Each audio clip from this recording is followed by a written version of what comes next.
इंसाफ। आज हमारे साथ जो बातचीत करने के लिए दूसरे जानकार मौजूद हैं वो हैं गौरांग सर। गौरांग सर आमतौर में पकड़ में आते नहीं हैं, आज किसी तरह से पकड़ में आए हैं। गौरांग सर नमस्कार, स्वागत है कार्यक्रम में। पहले तो आपको गणपति की बहुत बहुत शुभकामनाएं। आप मुंबई में बैठे और वहाँ पर मासिवली इसका दौर शुरू हो गया है, तो उसके लिए बहुत बहुत शुभकामनाएं। दूसरी चीज़ सर, मार्केट्स में जो डर था कि टैरिफ आएगा टैरिफ आएगा टैरिफ आएगा, टैरिफ आ गया, अब क्या किया जाए? सुमित भाई, पहले तो बहुत बहुत धन्यवाद इस मंच पर आमंत्रित करने के लिए। आपके सभी दर्शकों को आपको सादर प्रणाम और शुभ दिन हमारे तरफ से। और विघ्नहर्ता को प्रार्थना है कि आप लोगों के सभी विघ्न दूर करें और आपके जीवन में खुशहाली लाए और आपका सेहत आपकी बने रहे। यही विघ्नहर्ता बाप्पा गणपति से प्रार्थना है हमारी। तो देखिए, अप्रैल से चल रहा था सुमित भाई, शेर आया, फिर शेर आया या नहीं आया वो पता नहीं चला। लेकिन मुझे ट्रंप, राष्ट्रपति ट्रंप, माननीय बुद्धिजीवी राष्ट्रपति ट्रंप की बातें सुन करके सनी देओल मुझे याद आ जाते हैं। और उसका उनकी एक पिक्चर थी जहां पर तारीख पे तारीख, तारीख पे तारीख। तो ये सिलसिला अब खत्म हो चुका है और बाजार ने मेरे ख्याल से बहुत हद तक ये पचा लिया है। आज जो हम परिस्थिति देख रहे हैं सुमित, वो मुझे लग रहा है कि, और आज मेरे ख्याल से एफएनओ की महीने की एक्सपायरी है, आखिरी दिन है। सितंबर की एक्सपायरी कल से शुरू हो जाएगी, उसके कारण थोड़ा उठापटक हो रहा है। लेकिन सकारात्मक बात मैं देख रहा हूं आज के बाजार में। 24,506 या 7 का निचला स्तर छुआ हमने सुबह जब शुरुआत हुई कारोबार की। फिर हम 26,000 माफ कीजिएगा 24,600 के पार भी गए और हाल फिलहाल 24,550 के आसपास कामकाज कर रहे हैं। तो थोड़ी बहुत रिकवरी है, ये सकारात्मक बात है। मुझे ऐसा लग रहा है, हमें ऐसा लग रहा है सुमित भाई, कि बाजार अब इंतजार कर रहा है अगले हफ्ते जो माननीय वित्त मंत्री जी की बैठक होगी जीएसटी काउंसिल के साथ, और उसके पश्चात अगर सहमति जो ग्रुप ऑफ मिनिस्टर्स की बन गई है और जो घोषणा माननीय प्रधानमंत्री श्रीमान नरेंद्र मोदी जी ने 15 अगस्त को लाल किले से की थी, एक नया अवतार जीएसटी का 2.0, ये अगर मेरे ख्याल से दूसरे या तीसरे हफ्ते तक कागज आ जाता है और औपचारिक स्तर पर इसकी घोषणा हो जाती है, तो मेरे ख्याल से थोड़ी बहुत राहत हम देख सकते हैं। लेकिन बाजार, मेरा ये मानना है कि जितना समय इस स्तर के आसपास बिताता है, 24,500 नीचे के तरफ या 24,300 नीचे के तरफ और 24,800 और 25,000 ऊपर के तरफ, तो उतनी मजबूत नींव और बुनियाद बनेगी और फिर उसके पश्चात हमें ऊपर के तरफ के दायरे मिलेंगे। लेकिन ये पूरी परिस्थिति में सुमित, अगर आप देखेंगे तो स्टॉक स्पेसिफिक और सेक्टर स्पेसिफिक हरकत बहुत होती हुई दिखाई दी है पिछले कुछ हफ्तों से। तो दायरेबंद बाजार है, लेकिन कोई बड़ी नकारात्मक परिस्थिति हो इसका हमें अनुमान कम लग रहा है। और एक बड़ा ट्रिगर नया जो जीएसटी का होता है 2.0, वो साबित कर सकता है बाजार में दिशा और दशा के बारे में। तो गौरांग सर, दो प्रोमिनेंट सेक्टर जो बाजार को चलाएंगे उसमें एक आता है बैंक्स, दूसरा आता है आईटी। आईटी क्या सब बुरा दौर डिस्काउंट कर चुका है या भी बाकी है? और बैंक्स, क्योंकि प्राइवेट तो चलते हैं, पीएसयू साथ नहीं देते हैं, सो बैंक्स में क्या किया जाए? देखिए, ये पूरा निर्भर होता है कि निवेशक की विचारधारा और उनका नजरिया क्या है। अगर आप हमें पूछते हैं तो लंबी अवधि के लिए दोनों क्षेत्र पर हमारी रिसर्च टीम सकारात्मक। एक छोटा सा डिस्क्लोजर दे देता हूं सुमित, मैं भूल ना जाऊं, कि जो भी निवेश लायक रणनीति आपके कार्यक्रम में आज दोपहर रखेंगे, ये हमारी रिसर्च टीम की तरफ से है। इसमें हमारी कंपनी जियोजित अथवा मेरा कोई निजी निवेश नहीं है, ना ही किसी प्रकार का वित्तीय लाभ हमें मिलता है और ना ही किसी प्रकार का कॉन्फ्लिक्ट ऑफ इंटरेस्ट। इसी स्तर पर राय हमारे क्लाइंट्स को देते हैं, हो सकता है उनका निवेश हो। अब आते हैं आपके प्रश्न के ऊपर। आईटी, हमें लग रहा है कि शायद दूसरी तिमाही में भी थोड़ा बहुत निराशा आंकड़ों में दिख सकती है आपको, क्योंकि परिस्थिति निर्भर होगी अमेरिका में क्या परिस्थिति है, धीमापन आता है, महंगाई दर ऊपर जाती है, ब्याज दरों में कितनी कटौती होती है, वगैरह वगैरह। लेकिन तीसरी तिमाही के पश्चात हमें लग रहा है कि आईटी क्षेत्र के नतीजों में सुधार होगा। हमारी खरीद की राय दिग्गज में भी है, मझौली आईटी क्षेत्र की कंपनी में भी है और छोटी आईटी क्षेत्र की कंपनी में। तो मैं नीचे से शुरुआत करता हूं। छोटी आईटी क्षेत्र में साइंस लिमिटेड और केपीआईटी टेक्नोलॉजीज पसंद आता है। मझौली कंपनी में कोफोर्ज, एलटीआई माइंट्री और एलएनटी टेक्नोलॉजीज है। दिग्गजों में टीसीएस, इंफोसिस, एचसीएल टेक और टेक महिंद्रा। जहां तक प्रश्न है बैंकिंग सेक्टर का, तो ब्याज दरें, मानना है कि कटौती तो होगी, खाली थोड़ी बहुत ज्यादा कटौती पिछली क्रेडिट पॉलिसी में हमने देखी थी, 50 बेसिस पॉइंट की ब्याज दरों में, 1% की सीआरआर में, किस्तों में। ऋण की मांग बढ़ेगी, एसेट क्वालिटी में सुधार हो रहा है। तो जो अंतर था सुमित भाई, निजी क्षेत्र की बैंक में आंकड़ों को लेकर के और प्रदर्शन को लेकर के, और सरकारी बैंकों के आंकड़े, और वो कम हुआ है। हमारी खरीद की राय दोनों में ही है, सरकारी बैंकों में भी है और निजी क्षेत्र की मजबूत बैंकों में भी है, और उसके साथ साथ एनबीएफसी में भी है। सिर्फ एक ही है कि थोड़ी बहुत अनिश्चितता का वातावरण है, लेकिन मेरा हमारा अनुमान और आकलन ये कहता है अक्टूबर नवंबर दिसंबर, यानी कि इस वित्तीय वर्ष की तीसरी तिमाही से काफी सकारात्मक रुझान आपको आंकड़ों में दिखेगा, नतीजों में और बाजार में दिखेगा। तो गौरांग सर, अब जो मुकाबला है, एक तरफ है एक्सपोर्ट ओरिएंटेड इकोनॉमीज या ओल्ड स्कूल स्टॉक्स, दूसरी तरफ है कंजम्पशन रिलेटेड स्टॉक्स या न्यू स्कूल स्टॉक्स बोल दो। सो वहाँ वैल्यू बाय करना मौका मिल रहा है, यहाँ ऑलरेडी प्रीमियम भाग चुका है, लेकिन यहाँ सर्टेनिटी है। सो आपको किस में ज़्यादा दाम लगाने का मौका इस समय लग रहा है, एक? और दूसरा, क्या मिक्स ब्लेंड करके चलें क्या दोनों में? ये आपने पते की बात की, क्योंकि आपको पता है सुमित भाई, हम और आप काफी लंबे, काफी समय से, काफी सालों से बात करते आए हैं बाजार को लेकर के, और हमने पक्षपात कभी नहीं किया। हम ये देखते हैं कि नीतियां क्या है और रुझान क्या है। तो हाँ, एक्सपोर्ट मार्केट की आप वो जो आप बात करते हैं, तो एक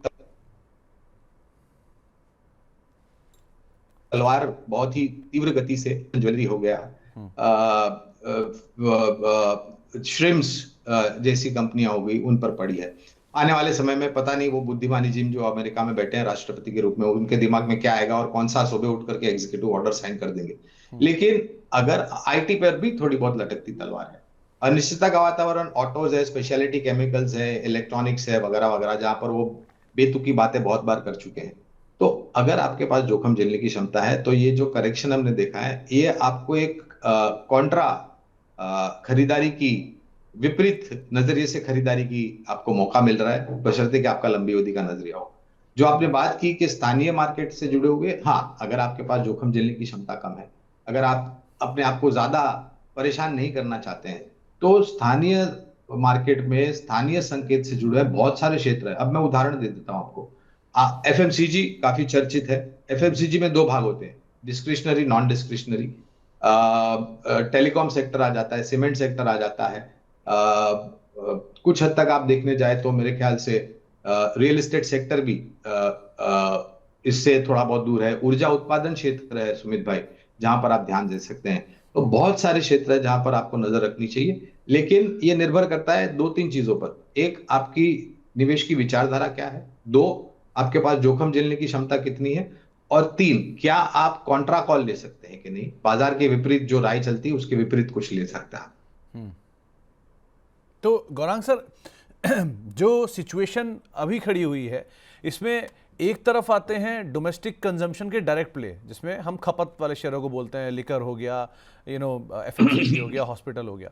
लेकिन दूसरी तरफ जो इंटरमीडियरीज हैं, जैसे पावर यूटिलिटीज़ हो गई, या ग्रीन एनर्जी कंपनीज हो गई, या वाटर ट्रीटमेंट की कंपनीज हो गई, इनको आप कैसे देख रहे हो? क्योंकि ये है consumption related he, but directly नहीं है, इनडायरेक्टली है। सो इनको कैसे ट्रीट करें?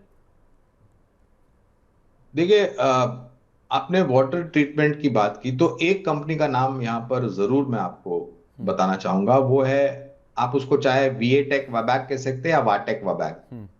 इस कंपनी की चर्चा अमूमन होती नहीं है, कैपिटल गुड इंजीनियरिंग क्षेत्र से जुड़ी हुई छोटी मझौली कंपनी है। वाटर प्यूरिफिकेशन, वाटर डिसैलिनाइजेशन और वाटर ट्रीटमेंट, इससे जुड़ी हुई कंपनी। हाल ही में खाड़ी देश से थे, मेरे ख्याल से ओमान से इस कंपनी को बहुत बड़ा ऑर्डर मिला है। और पिछले अगर साल दो साल का रुझान देखें तो काफी बेहतरीन तरीके से आंकड़ों का प्रदर्शन करते हुए इस कंपनी में हमने ऊपर की तरफ के दायरे देखे हैं। कैपिटल गुड इंजीनियरिंग, हाँ, ये बात भी सही है। कैपिटल गुड और रक्षा क्षेत्र भी एक ऐसा क्षेत्र है सुमित, जो थोड़ा बहुत अंतरराष्ट्रीय स्तर पर जो हो रहा है उससे दूर है। मैं फिर से वही दोहराना चाहूंगा, और हमारा मानना है सुमित के ये जीएसटी का जो गठन होगा, नया अवतार, वो तो बहुत सारी राहत खपत से जुड़े हुए क्षेत्र को तो लेके ही आएगा, लेकिन उसके साथ साथ जो टैक्स की राहत माननीय वित्त मंत्री जी ने बजट में दी थी, अच्छे बारिश के कारण जो ग्रामीण, मध्यम ग्रामीण भाग है, वहां से मांग में कमी थी, वो मांग ऊपर जाएगी। और ये पूरा जो एफएमसीजी खपत से जुड़े हुए जो क्षेत्र है, उस पर फिर से वही बात आती है, तीसरी तिमाही तक सकारात्मक जमीनी स्तर पर आपको संकेत नजर आएंगे। सीमेंट एक ऐसा क्षेत्र है जिसकी चर्चा बहुत होती नहीं है, लेकिन सीमेंट एक ऐसा क्षेत्र है जो मेरे ख्याल से बहुत अहम भूमिका निभाएगा। जो निर्माण कार्य हम कर रहे हैं सुमित, चाहे वो केंद्रीय स्तर पर सरकार हो, राज्य स्तर पर सरकार हो, निजी कंपनियों की विस्तार योजना, एल&टी के मैनेजमेंट ने टिप्पणी करी थी कि धीरे धीरे अब उनको दिख रहा है कि निजी कंपनियां विस्तार योजना जमीनी स्तर पर लागू कर रही है। और तीसरा चौथा सबसे बड़ा कारण है रियल एस्टेट, जो कि दूसरा सबसे बड़ा खपत करने वाला क्षेत्र है रियल एस्टेट, जहां तक सीमेंट का सवाल है। तो ये एक क्षेत्र है। ऊर्जा की आपने बात की सुमित, तो मेरे ख्याल से जिस प्रकार से ऊर्जा की मांग ऊपर जा रही है, निजी तौर पर अगर आप देखने जाए तो हम और आप हर साल ज्यादा से ज्यादा ऊर्जा उत्पादन करते हैं। और हमारा देश अनिश्चितता के कारण और कुछ नकारात्मक परिस्थितियों से एक वंचित देश था हमारा, जहां तक ऊर्जा उत्पादन का सवाल होता है। क्लीन एंड ग्रीन एनर्जी से जुड़ी हुई कंपनियां हैं, जो कन्वेंशनल कंपनीज है, जो पावर हाइड्रोजन और थर्मल पावर जनरेट, वो भी अब क्लीन एंड ग्रीन एनर्जी में जा रही है। ट्रांसमिशन एंड डिस्ट्रीब्यूशन क्षेत्र से जुड़ी हुई कंपनियां, क्योंकि ऊर्जा का वितरीकरण अनिवार्य होगा। जब आप इतनी ऊर्जा पैदा करेंगे तो आपको ग्राहक तक पहुंचाने के लिए ट्रांसमिशन डिस्ट्रीब्यूशन कंपनीज की जरूरत। ऊर्जा उपकरण बनाने वाली कंपनियां, केबल्स और वायर्स बनाने वाली कंपनियां। सुमित, अगर आप देखने जाए तो आपके पास बहुत सारा विकल्प है, खाली एक ही है, छोटी मध्यम अवधि के लिए जो बाजार में उठापटक होती है उसको ज्यादा महत्व या तवज्जो मत दे। गौरांग सर, एक सवाल आया है, ये स्टॉक क्योंकि आप ट्रैक करते हो इसलिए मैं इस पे पूछूंगा, मुझे पता है आप सारे स्टॉक ट्रैक नहीं करते हो, लेकिन एक सवाल श्याम रॉय साहब ने पूछा टाटा पावर को लेकर। इस पे आप बहुत समय से कवरेज में रखते आए हो उसको, इसलिए मुझे याद है ये। इन्होंने 440 के दाम पे लिया और ये थोड़े वरीड हैं। इस कंपनी की मैनेजमेंट को लेके, क्वालिटी को लेके, हिस्ट्री को लेके कोई वरी नहीं होना चाहिए, लेकिन इनका 3 साल का नजरिया और हालिया फॉल में ये थोड़ा वरीसम है। क्या करना चाहिए? कोण घेतले ते तिथे मग? जो इनको जो थोड़ी बहुत घबराहट हो रही है, ये घबराहट को दूर कर देंगे। कनेक्ट करायला टाटा सांगितलंय, पावर एक ऐसी कंपनी है जो बहुत ही बेहतरीन तरीके से कामकाज कर रही है। नतीजों पर अगर आप गौर करें, पिछले तिमाही के यानी कि पहले तिमाही के इस वित्तीय वर्ष के नतीजों पर अगर आप ध्यान दें तो उम्मीद से बेहतर आए थे। हमारी काफी लंबे समय से, आप सही है सुमित भाई, काफी लंबे समय से हमारी टाटा पावर पर खरीदारी की राय रही है। लक्ष्यांक के रूप में अगर आप पूछते हैं तो करीबन फिलहाल अनुमानित लक्ष्यांक 470 के आसपास के हमारे लक्ष्यांक है। और हमें लग रहा है कि ये भी एक कंपनी है जो पहले ऐतिहासिक स्तर पर थर्मल और हाइड्रो से पावर जनरेट करती थी। कुछ सालों पहले इन्होंने अपनी कारोबार की रणनीति में परिवर्तन किया और अब ये बहुत ही बड़े पैमाने पे, सोलार में तो बहुत बड़ा कामकाज हो रहा है। अलग कारोबार में इन्होंने नक्शे कदम रखे हैं, इलेक्ट्रिक व्हीकल्स के चार्जिंग स्टेशंस, और आगे जाकर के जो न्यूक्लियर पावर, जो घोषणा माननीय वित्त मंत्री जी ने बजट के समय की थी कि न्यूक्लियर यानी कि परमाणु से ऊर्जा उत्पादन, वहां पर भी ये कंपनी कामकाज करेगी। तो देखिए, बाजार नीचे है तो काफी सारे अच्छी कंपनी के शेयर के दाम भी नीचे हो सकते हैं, लेकिन इसका ये अर्थ नहीं होता है कि आप अपनी लंबी अवधि की जो निवेश है अच्छी कंपनियों में, विचारधारा जो उसमें बड़ा परिवर्तन करें और यहां से निकलने की सोचें, बने रहें। अगर निवेश लायक पूंजी है तो 370-75 के आसपास जहां पर मौजूदा कामकाज कर रहा है टाटा पावर का शेयर, आज और जोड़ सकते हैं, और किसी को नया निवेश करना है तो उसकी भी राय देंगे।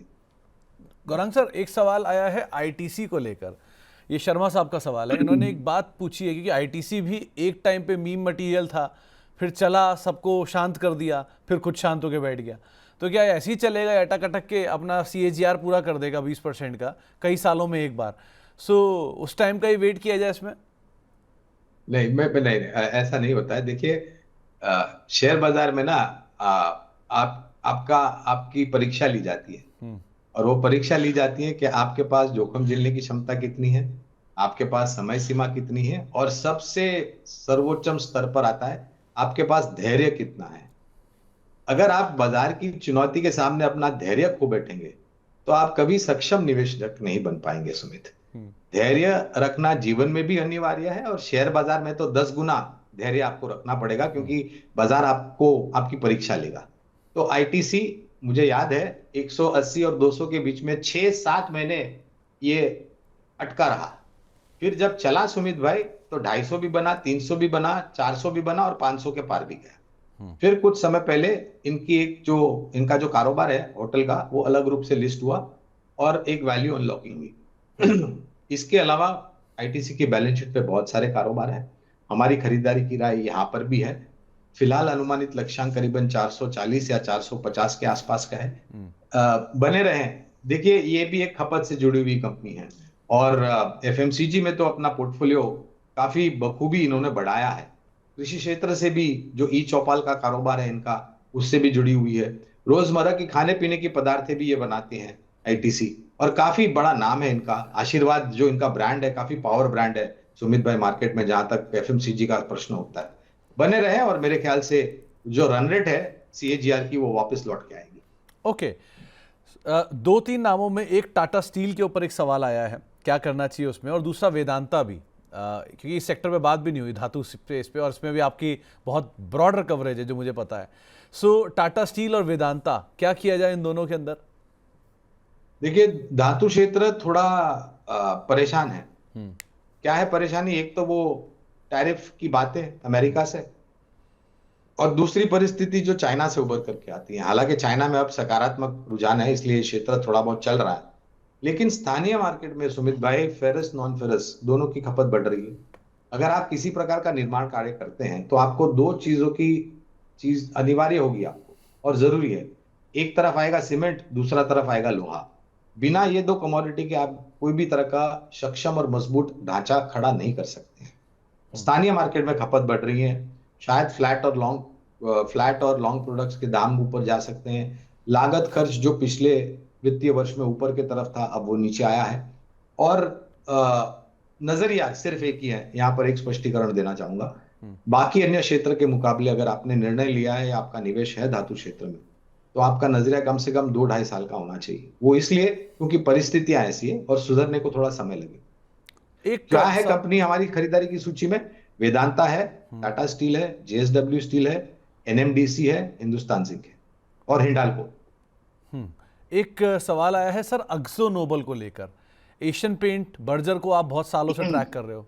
अक्जो नोबल ये हाल फिलहाल में कंसोलिडेशन का हिस्सा भी रहा है, ये रादर पूरा सेक्टर ही कंसोलिडेशन का हिस्सा है, और री रेट हो रहा है, आईपीओ भी आ रहे हैं, कंसोलिडेशन भी चल रहा है, बड़े प्लेयर्स मार्केट शेयर लूज कर रहे हैं, छोटे खा रहे हैं। सो ये सेक्टर में क्या अभी आउटलुक लेके चल रहे हो? और सेकंड हाफ वैसे इनके लिए अच्छा होता है, एशियन पेंट स्टेबल भी हो चुका है। सो क्या किया जाए? देखिए, पेंट क्षेत्र में भी खरीदारी की राय है। 3 कंपनियां हैं, एशियन पेंट्स, बर्जर पेंट्स और कांसाई नेरोलैक। ठीक है। एक्सो नोबल में भी सुमित भाई कुछ समय पहले हमारी खरीदारी की राय थी, लेकिन हमारे लक्ष्यांक आने के पश्चात हमने अभी फिलहाल कोई कवरेज नहीं, इसलिए उस पर विशेष रूप में टिप्पणी नहीं करूंगा। लेकिन ये क्षेत्र बहुत बढ़िया तरीके से आगे बढ़ेगा। ये बात अलग है कि बहुत बड़ी बड़ी क्षमता में बहुत बड़े बड़े नाम इस क्षेत्र में उतरे हैं, लेकिन मौका भी उतना बड़ा है जहां पर सभी कंपनियां साथ मिलकर के कामकाज कर सकती हैं। देखिए, रंग रोगान की जो बात है वो भी फिर से रियल एस्टेट क्षेत्र से ही जुड़ी हुई है। हम और आप हमारे घर में 4-5 साल में जब पेंट की वो पपड़ी निकलने लगती है या फिर पानी का लीकेज हो जाता है, तो हम रंग रोगान फिर से करना, रीडेकोरेट करते हैं हमारे घर को। हमने अगर फर्ज कीजिए एशियन पेंट का डब्बा लिया था और हमें साथ दिया 5 साल तक, कोई तकलीफ नहीं, तो हम फिर से जाकर के एशियन पेंट का डब्बा लेंगे, या बर्जर पेंट, या फिर कांसाई नेरोलैक, जो भी आपको पसंद आता है प्रोडक्ट। और एक बात यह है कि जो निर्भरता पेंट कंपनी की कच्चे तेल के ऊपर थी, क्योंकि कच्चा तेल बहुत बड़ी मात्रा में लागत खर्च होता है सुमित भाई, टेक्नोलॉजी से बढ़ते हुए अब ऑयल बेस से वाटर बेस्ड पेंट पे आ गई है। और यहाँ पर भी इनका बहुत जो खर्च होता था कच्चे माल में या लागत खर्च, वो भी कम हुआ है। तो ये 3 कंपनियां पसंद आती है, और कहीं ना कहीं ये सब एक दूसरे से मिले हुए हैं। Real estate, paint sector, sanitary ware, pipes and fittings वगैरह वगैरह। तो गौरांग साहब, पहले तो ये बताओ, ये जो आप ऑफिस चेंज कर लिया क्या आपने? नहीं नहीं, ऑफिस चेंज नहीं किया है, थोड़ा जगह मैंने बदल दी है, बस इसी के कारण। हाँ, मुझे वो पीछे बड़ी ग्रीन ग्रीन बेल्ट है, तो मुझे लगा कि बड़ा ही ऊपर के फ्लोर पे गौरांग सर पहुंच गए हैं, कोई नई जगह आ गए होंगे, तो शायद इसलिए मुझे लगा कि बुल मार्केट का बड़ा इफेक्ट आया, कोई नया रियल एस्टेट डील किया आपने, तो मुझे लगा कि मनुष्य जितना जमीन पर चले उतना अच्छा। अच्छा गौरांग सर, जाने का समय हो रहा है आपके, तो जाने से पहले कोई इंडिविजुअल स्टॉक्स या स्टॉक जिन पे आपको लग रहा है अभी वैल्यू है, एंटर किया जा सकता है? फार्मा क्षेत्र से ये कंपनी है। कुछ ही सालों पहले मेरे ख्याल से इसका आईपीओ आया था। मैं बात कर रहा हूँ मैनकाइंड फार्मा की। विस्तार प्रोडक्ट से इनके पास, हम सब जानते हैं, और बहुत बड़ा मार्केट है इनके पास। नतीजों के आधार पर बहुत ही बेहतरीन नतीजे लेकर के आते हैं, और अपने आप को रीरेट करती है कंपनी। रिस्क रिवॉर्ड फेवरेबल है, जिस जहां पर ये कामकाज कर रहा है वहां से नीचे के तरफ के दायरे काफी सीमित लगते हैं, और लंबी अवधि का नजरिया है। तो मेरी राय एक ही होगी कि इस तरह से आप शुरुआत करें निवेश करने के लिए, और गिरावट पर आप जोड़ सकते हैं। और एक जो सीमेंट क्षेत्र की मैंने काफी चर्चा की इस कार्यक्रम में, तो सीमेंट क्षेत्र से जुड़ी हुई एक मझौली कंपनी है सुमित भाई, दालमिया भारत लिमिटेड। मेरे ख्याल से 2350 2320 के आसपास मौजूदा स्तर है दालमिया भारत का। यहाँ पर निवेश करने की राय है। पिछले साल में बहुत तकलीफ थी इस कंपनी को, नतीजों को लेकर के भी बहुत मायूसी थी, लेकिन अब वो सब इतिहास हो चुका है। अब विकास के स्तर पर आगे बढ़ रही है और काफी कार्य की योजना है इनकी। तो ये दो विकल्प है लंबी अवधि। ये गौरांग सर, मेरे ख्याल से डालमिया भारत तो आप 3,000 रुपए के नीचे से कवरेज कर रहे हो ना? कई साल से मैं सुन रहा हूँ ये नाम तो, और देखते 600 रुपए से सुमित भाई, हाँ, 600 रुपए से। मुझे याद आ गया, ये बहुत सालों से आप इसको रिकमेंड कर रहे हो और ऑल टाइम हाई पे शेयर खड़ा है। क्या ही तेजी इसने दिखाई है। वो बात अलग है, एक साल नहीं चला, लेकिन वैसे क्लास कंपनी है, बढ़िया चला है शेयर। और जेके सीमेंट भी एक टाइम पे आप बहुत कवर करते थे, वो भी अपने ऑल टाइम हाई पे पहुंच गया। जेके सीमेंट, अल्ट्राटेक, ये इन पे क्या कहोगे अभी? तो जेके सीमेंट पर लक्ष्यांक आ गए हैं, तो अभी फिलहाल कवरेज नहीं निकाली, लेकिन और एक कंपनी है रैमको सीमेंट, और ultra ACC, UltraTech, ACC, Ambuja, ये तो सब कवरेज में है ही। हाँ, लेकिन रैमको सीमेंट है जो और एक छोटी मझौली कंपनी है सीमेंट क्षेत्र की। और एक कंपनी है जो बहुत ही छोटी कंपनी है, सागर सीमेंट नामक सागर कंपनी है ये सीमेंट, सुमित हाँ। भाई। इसकी सीमेंट की उत्पादन की जो कीमत है वो सबसे नीचे है, बाकी अन्य बड़ी दिग्गज कंपनियों से सबसे नीचे है। तो ये भी एक विकल्प है। चलिए, बहुत बहुत शुक्रिया गौरांग सर, आज समय हमें देने के लिए और हमसे बातचीत करने के लिए, कार्यक्रम का हिस्सा बनने के लिए। और फिर से आपसे जल्दी मुलाकात होगी, मुंबई में, दिल्ली में, कहीं ना कहीं। लेकिन बहुत बहुत शुक्रिया सर हमारे साथ जुड़ने के लिए और मौजूद रहने के लिए। आपकी शिकायत मैं दूर करता हूं, आपके कार्यक्रम पर मैं आऊंगा, मैं आपके गेस्ट कोऑर्डिनेटर हेमानी से बात कर लूंगा, और मैं प्रयास करूंगा हफ्ते में एक बार आपसे मुलाकात हो और आपसे चर्चा करें और आपके दर्शकों के प्रश्न का उत्तर दें। बहुत बहुत थैंक यू सर, धन्यवाद। Thank you Gaurang sir, thank you.